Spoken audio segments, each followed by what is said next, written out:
O assunto da aula de hoje é sistema respiratório. Então, respire fundo para a gente começar essa longa história. O sistema respiratório ou a função respiratória, ela pode se apresentar de formas diferentes nas espécies, mas ela é uma função essencial para a nossa sobrevida. Basicamente ou essencialmente, a função respiratória é ofertar oxigênio para as células e eliminar o dióxido de carbono, que é um metabólito de oxidações celulares, para o meio externo. Em seres unicelulares, essa troca é direta, mas em seres pluricelulares e complexos como nós, esta troca da célula com o ambiente de oxigênio e CO2, ela se dá de maneira indireta. Nós precisamos do sangue como um intermediário desta função respiratória. Bom, então, logo se vê que o sistema respiratório em seres complexos é uma fisiologia complexa, né? Uma fisiologia profunda. Veja agora nesse vídeo como nós temos a respiração. Percebam esse indivíduo, o ar entrando e saindo dos seus pulmões. Essa entrada e saída dos pulmões ela é dependente de diferença de pressão entre a caixa torácica, a cavidade torácica e o meio externo. Quando esse ar chega nos alvéolos, são as estruturas amarelas, estão banhadas por esses capilares sanguíneos. Estes alvéolos, dentro deles, possuem pressão parcial de oxigênio alta. E por difusão, esse oxigênio vai para o sangue e o CO2, por também diferença de pressão, sai do sangue para os alvéolos e dos alvéolos ele é eliminado para o meio externo. Lembrando que, para que esses músculos intercostais, músculo diafragma, os músculos da respiração que movimentam a caixa torácica, para que eles se movimentem ou para que eles contraiam e relaxam, a gente precisa da ativação do sistema nervoso central. Depois, futuramente, no módulo de sistema nervoso, nós vamos entender e saber cada nome desta parte do encéfalo. Agora, basta eu dizer que existe uma pequena estrutura no encéfalo chamada tronco encefálico e uma das suas porções, que é o bulbo, possui o comando ou centro pneumotáxico, centro importante da respiração. Lesões completas de bulbo são fatais, porque sem bulbo nós não temos o comando respiratório do nosso corpo. Então, a gente tem esse mecanismo fisiológico de diferenças de pressão para que o ar entre nos alvéolos pulmonares e assim o sangue vai captar esse oxigênio para ser ofertado para as nossas células. E o CO2 das células vão para o sangue, do sangue vão para o alvéolo e do alvéolo ele é eliminado para o meio externo pela respiração nasal e pela respiração oral, que também pode acontecer. Bom, então, nós vamos falar de vários órgãos que contribuem com este grande sistema. E, basicamente, este sistema é dividido em órgãos condutores e órgãos respiradores ou respiratórios. Essa primeira parte da aula são apenas órgãos condutores, eles conduzem o ar, mas não fazem a troca de gases com o sangue. Então, o primeiro que a gente vai comentar é o nariz. O nariz ele é um órgão que funciona, como um condicionador de ar. Ele permite a passagem de ar e ele é um condicionador do mesmo. Significa que ele aquece, umidifica e filtra o ar que por ele passa. O ar que ele é aquecido e umidificado, ele tem melhores condições, ou seja, ele é melhor aproveitado lá nos pulmões para que ocorra a hematose, que é a troca dos gases. Esse nariz externo, ele é visto na face do indivíduo, exatamente na linha mediana, e é como se fosse uma pirâmide, um triângulo, cujo ápice é a raiz dessa estrutura. Raiz muito próximo aqui do apoio dos óculos, raiz do nariz. A gente tem a base como o oposto do ápice. Então, se no triângulo o ápice é a raiz, a base é chamada de base nasal. A base do nariz, ela vai de uma asa nasal, que é essa abertura lateral do nariz, até a outra asa. Isto é base, compreendida por duas narinas, que são as aberturas, e um septo, que é uma parede que divide duas narinas. Então, a ponta mais elevada da base chama ápice do nariz, que é a pontinha do nariz.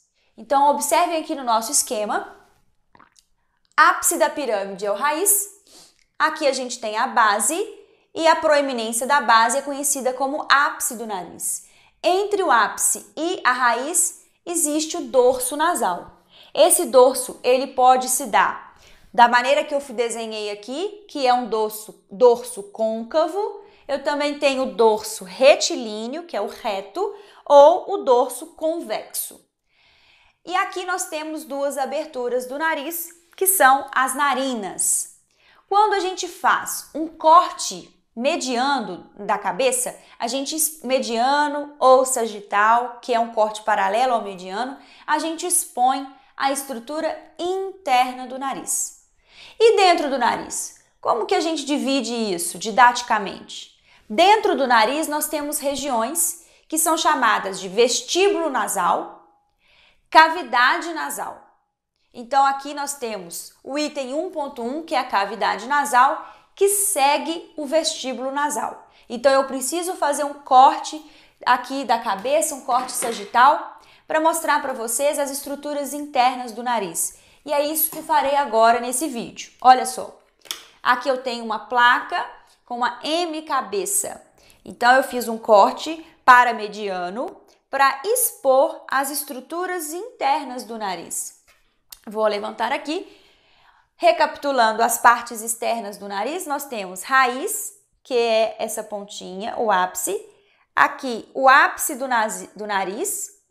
E entre o ápice e a raiz, nós temos o dorso nasal, certo?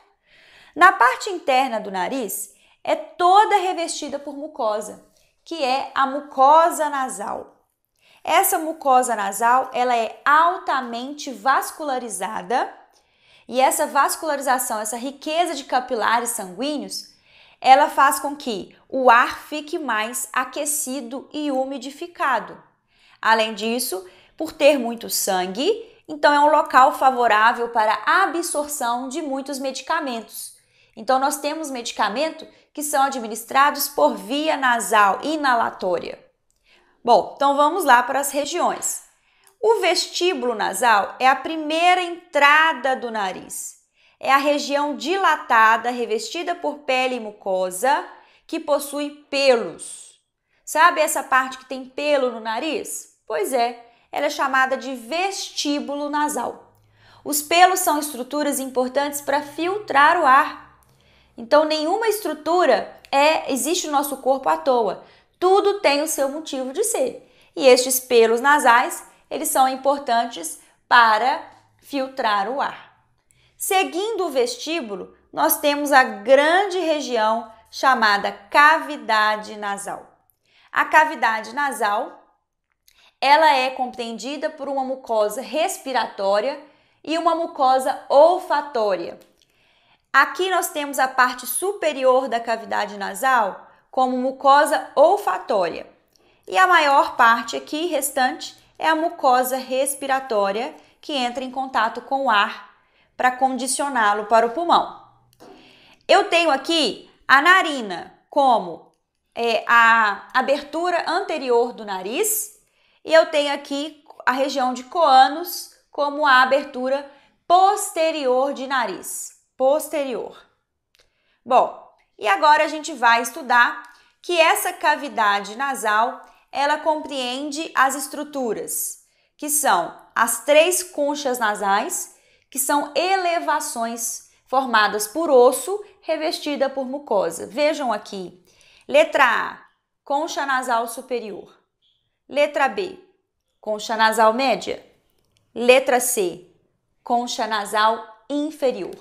Essas conchas nasais são elevações dentro da cavidade nasal e são formadas por ossos. Por curiosidade, a concha nasal superior e média é formada pelo osso etimoide e a concha nasal inferior é formada por um osso próprio da concha nasal inferior. Entre as conchas, nós temos depressões. Essas depressões são conhecidas como meatos nasais. Então agora, entre as conchas, vamos aqui observar os meatos nasais. Meato nasal superior, meato nasal médio e meato nasal inferior.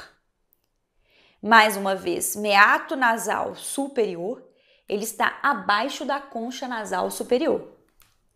Meato nasal médio está entre as conchas nasais média e inferior. E o meato nasal inferior, ele está situado inferiormente à concha nasal inferior. Essas depressões, que são os meatos, desembocam ali os ductos que saem dos seios paranasais, que são cavidades que nós vamos estudar daqui a pouco, e recebe também o ducto lacrimonasal. Então, o nariz, gente, além de condicionar o ar para a respiração, ele é um órgão importante para olfato, para o sentido da olfação, sentir o cheiro, e ele também é um órgão que recebe muco da própria mucosa nasal ou dos seios paranasais e recebe lágrima também através do ducto lacrimonasal.